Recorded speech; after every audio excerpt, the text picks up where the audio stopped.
today we are reading a story.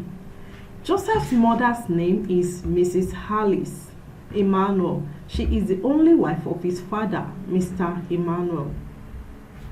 Mr. Emmanuel.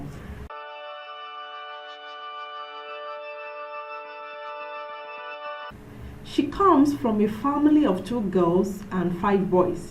Joseph is her first child. She is a Christian. She worships at the First Baptist Church, Ire, Osun State.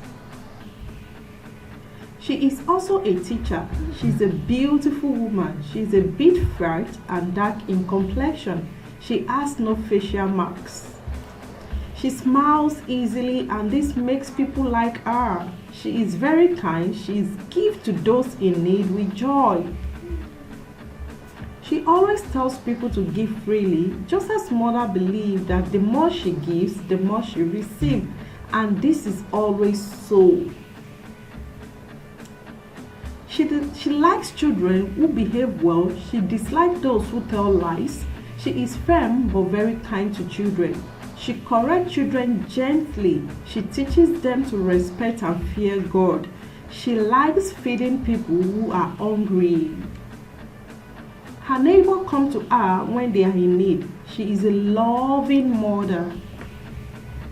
Joseph's mother's name is Mrs. Alice Emmanuel. She is the only wife of his father, Mr. Emmanuel.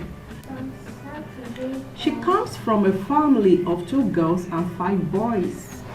Joseph is her first child. She is a Christian. She worships at the First Baptist Church, Ire, Osun State. She is also a teacher. She is a beautiful woman. She is a bit fat and dark in complexion. She has no facial marks. She smiles easily and this makes people like her. She is very kind. She gives to those in need with joy.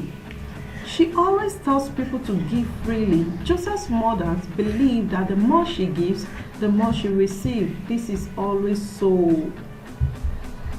She likes children who behave well. She dislikes those who tell lies. She is firm but very kind to children. She corrects children gently. She teaches them to respect and fear God.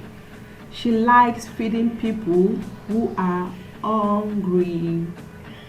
Her neighbors come to her when they are in need. She is a loving mother. Okay, so this is the story we've just read. I read it twice. Now listen carefully and answer the question. Alright, so I'm going to leave you to do the rest of the question and answer.